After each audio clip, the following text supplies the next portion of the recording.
entrepreneur that wants to add doors, make a difference, increase revenue, help others, impact lives, and you are interested in growing in business and life, and you're open to doing things a bit differently, then you are a DoorGrow hacker. DoorGrow hackers love the opportunities, daily variety, unique challenges, and freedom that property management brings. Many in real estate think you're crazy for doing it. You realize that they're the ones that are crazy because they're not. Because you realize that property management is the ultimate high trust gateway to real estate deals, relationships, and residual income. At DoorGrow, we are on a mission to transform the property management industry. We want to change the industry. We want to transform property management business owners and their businesses.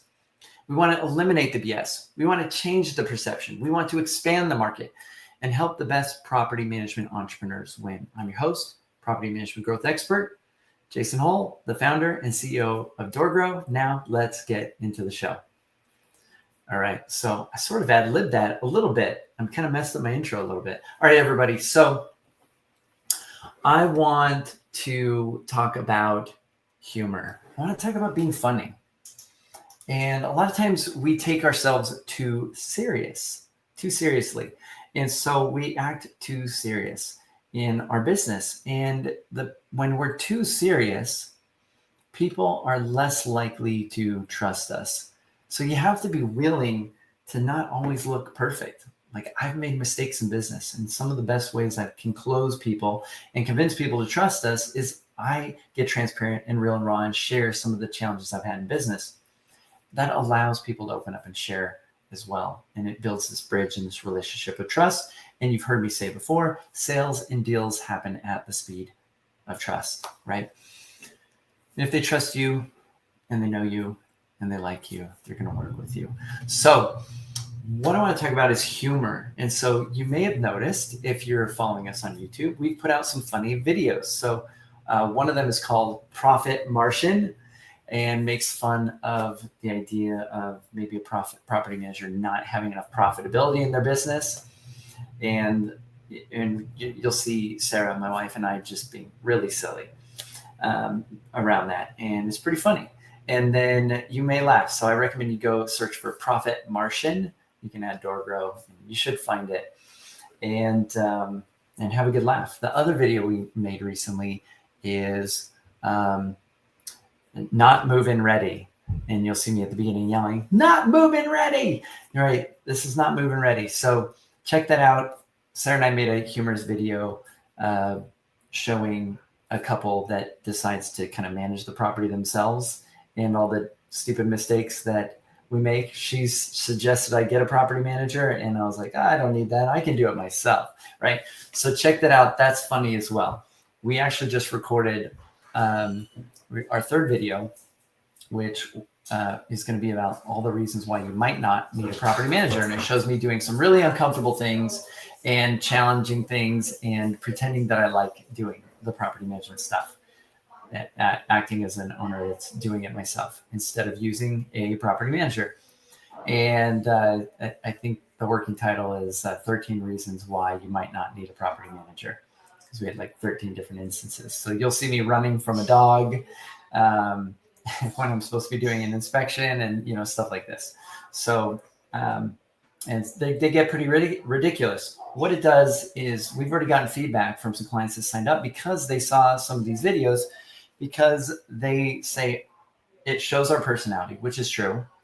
And it shows that we are real humans, which is true. We're real humans. And it shows that we understand the industry. Like, you can't make funny memes and humor and stuff related to property management unless you kind of understand it, right? And so it showcases a level of expertise just in that we understand it well enough to make some jokes about it. And so I recommend that you be sure or remember to add a little humor into your sales process. Add a little bit of humor into your interactions. Be willing to laugh and joke about yourself. Shows a lot of vulnerability and confidence to showcase that you don't always have to look perfect. If you're always trying to maintain this look of perfection because you think that's going to make people feel safe, it actually does the opposite. there's no real secrets or hiding. People know if you're trying to create this perception that everything's amazing in your business when it's not. And so you can say, look, we're not always perfect. We don't get it right all the time, but we care and we will make sure that we make it right. That's the kind of conversation you need to have, because then they're going to go, I can trust a business like that more than the businesses. Well, we maintain a high level of quality service and we blah, blah, and use a lot of business speak and try and look perfect all the time. They're going to go, something, I don't know. This doesn't seem real to me. I don't know if we can really trust these people. Because it's not always about what you say. They can read body language. Some people are really intuitive. I think especially women, they're very intuitive about body language. They're very intuitive about, they can pick up on things that you're not being honest on. And so, hey, I'm live on air. Oh, you're live on air. This is the podcast time. I am also now live on air. So do you want to join me? I will. So the topic I'm talking about is our funny videos that we've made recently. My audio is not on. Oh, okay. There you go. So there we go. Okay. So see, we're real. So I was talking about humor, and how we've been making these funny videos, and how the benefit of adding some humor to what you do and being willing to laugh at yourself and joke showcase trust, showcases that that you're not perfect, and it's a lot easier to trust imperfect businesses than businesses that are perfect. So I don't know. Anything else you wanted to add to that? Oh, well, now that I've been completely put on the spot. So I guess my take on that is, I think just showing that you are human is really powerful. I think especially for me and other perfectionists out there, we want to present like this tidy, clean, perfect package, right? We're like, oh, I do everything perfect and I'm so wonderful all the time. And like, I never make mistakes. And like, it's why some of it may be posturing for people. Some of it may also just be like, you're afraid to fail. You're afraid to, make a mistake. And I think I had lived in this space for a very, very long time where I was scared to make a mistake because of the consequences. Right. So if I misjudge, here's a perfect example. If you misjudge a tenant, right, and now you put the wrong tenant in because some people look really great on paper and everything seems wonderful and you've met with them and, you can just kind of judge, to the best of your ability, like, hey, I think they would be a great fit. And then you move them in and then it's like, it switches and you go, oh, wow, I was way off on that. And I clearly misjudged, and things like that. Sometimes it's unavoidable, but I think just being able to say, hey, like I've done this, and then what did I learn from it? Because you're going to make mistakes no matter what. Like none of us are perfect. Some of us are really, really good at trying to be perfect all of the time, but even the best, smartest, fastest learning companies and people, they still make mistakes. And I think the thing about that is that you need to just realize, first of all, that it's okay to make mistakes because it happens to everyone. And it's okay also to ask people for grace. And I think that if you do ask for, especially with, clients or tenants or whatever it is, like, hey, just understand, we're not perfect all of the time. We will try to make it right because occasionally we do mess up. Like we are human, and we are humans that rely on technology, and technology is not perfect either. Right. So like when you automate things and you're like, oh, this was supposed to happen and it didn't happen because something in the process broke somewhere. Like it happens, but just asking for grace, realizing that you will make mistakes and that it's okay. And then the biggest thing you can do, honestly, is just, what did you learn from that? So things are going to break, things are going to go wrong. Somebody on your team or yourself or a process or a software or something at some point, it's not going to work the way that you intended. And things break down and mistakes will happen. And then when that happens, then all you can really do is like, you have to pivot. You have to be able to figure out what are you going to do to like correct that as quickly and as neatly, I'd say, as possible without a lot of blowback. But then what did you learn from the experience? Because if you don't learn anything from that and you don't say, hey, maybe we can look at this in a different way. What can we do? You know, is there some sort of check and balance that we can put in place? Like, how do we make sure that that doesn't continue to happen, that it doesn't happen again? What did we learn from this experience? And if you don't do that, then the whole point, I think, is learning. And if you don't do that, then you're missing out. Okay. So related to making mistakes and showcasing humor, I didn't mention this, but what do we have at the end of each of our videos? Oh, we have all the bloopers, and I think the bloopers are so funny. I love them. But we all make mistakes, right? Like sometimes you forget, especially when you're like we've been recording these videos and you forget your lines sometimes. Or like Jason in the last one, he's like, oh, the camera has been rolling the whole time. I'm like, oh, it's been just recording me, like moving things in the kitchen. And like, I'm standing there waiting for him to hit the record button. He's like, oh, it's already recording. So I think if you can laugh at yourself, like don't take yourself too seriously. And that for me has been huge because I am an INTJ. I am a perfectionist. I am I need things to be the right way all the time. And I don't have very much grace with myself and I don't have very much grace with other people. And that's something that I've been really working on, I'd say over the last year or so, is it can't always be perfect. As much as I would love it to be, it's not realistic. It's not realistic to have a 100% success rate 100% of the time in 100% of the things that you do. Yeah, it's good stuff. It's been proven that when you, when you tease other people or joke with other people, it assumes rapport is there, right? You can't like tease somebody that you don't have a good relationship with because they'll just not like you and it seems really harsh. But, we can tease each other a bit, which we do. But that's something it's an intimate form of communication is that, and that's a form of joking. So you can add some humor into your conversations, lightly maybe teasing or something, a potential client, oh, well, you must really be a glutton for punishment, that you are doing all this property management stuff. You could say to them, and I know because I do a lot of it, or something like that. But you can make jokes and that assumes rapport and actually creates rapport with people. It creates the perception of that, being willing to joke and play around. So it's funny that you say that. I actually do that on my sales calls, and I didn't even realize I did that until you just said it. So I'll do that like when I'm talking with them, and especially when they're self-managing or when they have somebody else managing, which is like 99% of the conversations we have. But right, like I'll always ask, like, and how has that been going?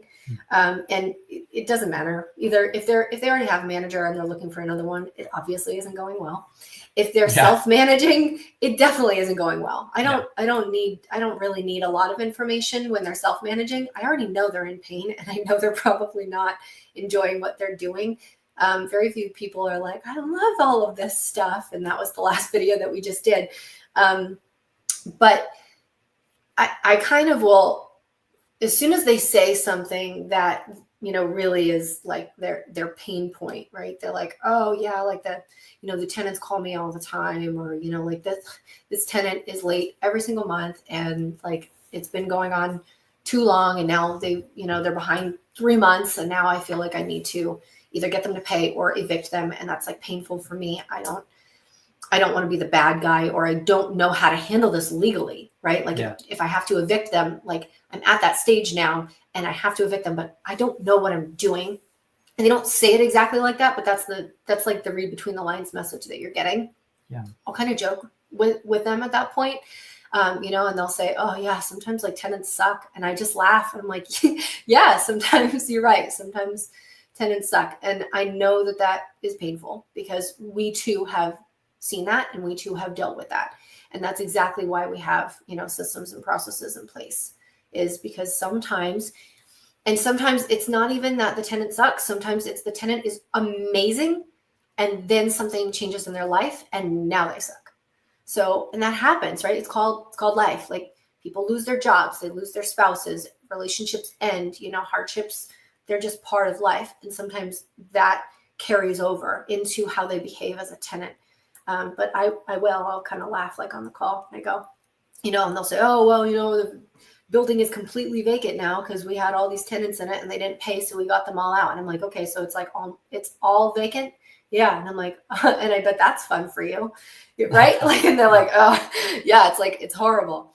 But I didn't notice that I really did that until just now.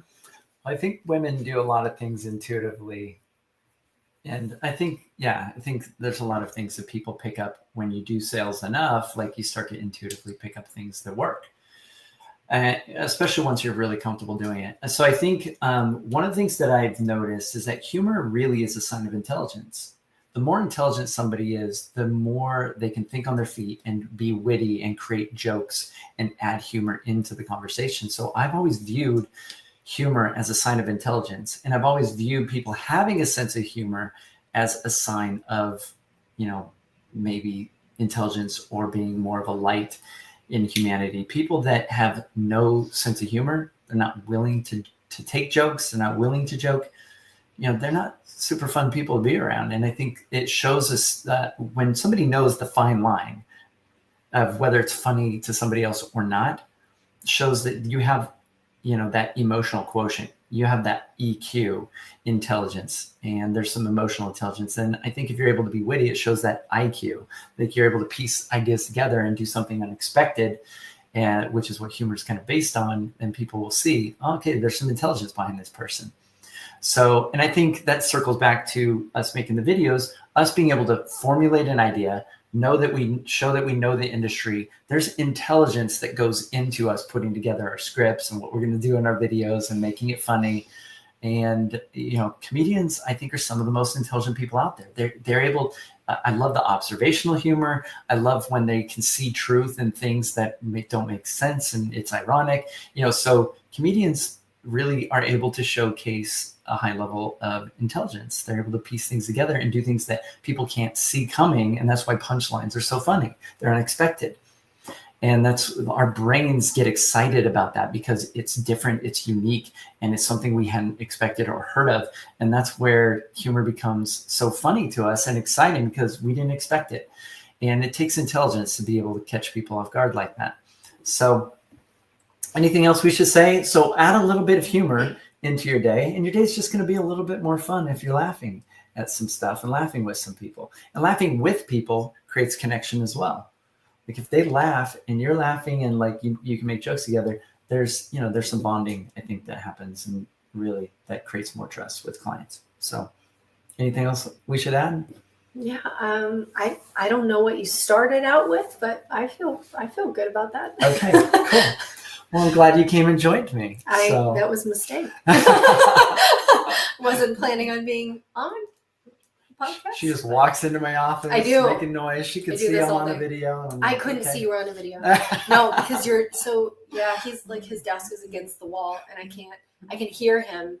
But I never know if and he does a lot of voice message. So I always just assume he's either on a call or on some sort of voice message on Telegram. All right, cool.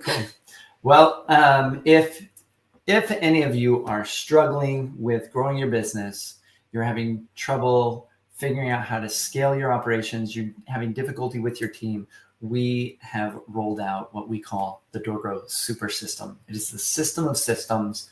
We put together the ultimate sort of package of operational stuff, planning stuff, process stuff, hiring stuff. Yeah. And we brought in expert coaches to facilitate all of this as well, because, it's not the Jason show at DoorGrow anymore. We've got experts like Sarah and Clint Collins and Phil Mazur and Roy Mattis and Stacey Pittman and writing in Joel Alveri and Errol Allen. And we've got the Avengers team of coaches. So if you really want to take your business to the next level and you want to grow faster and be less frustrated with your team, be able to have more jokes and have more fun and stop wearing all the hats you don't really enjoy wearing, because you're the one screwing up your own business if you're wearing the hats you don't enjoy wearing, and start just getting those all offloaded. We're really good at that. Like, we can turn your business into something you love being in and you enjoy being in each day, and it will actually run better without you doing all that stuff. And so we can help you get to that next level, especially if you're 200 doors or higher. This is where all of this becomes really magical. And if you're below 200 doors and you're struggling to break even that 100 door barrier, we can help you do that very easily. Adding doors is super easy. We can help you do it without spending any money on advertising. I know this sounds crazy, but we can actually help you grow faster without doing ads. And ads are expensive. And so if this is interesting to you and you're curious on our guerrilla marketing strategies and how we can help you grow your business and get more leads and get more doors and get better operations, reach out to DoorGrow and learn about our mastermind. It's pretty awesome. So, and that's it. Check us out at doorgrow.com. And until next time, to our mutual growth. Bye, everyone.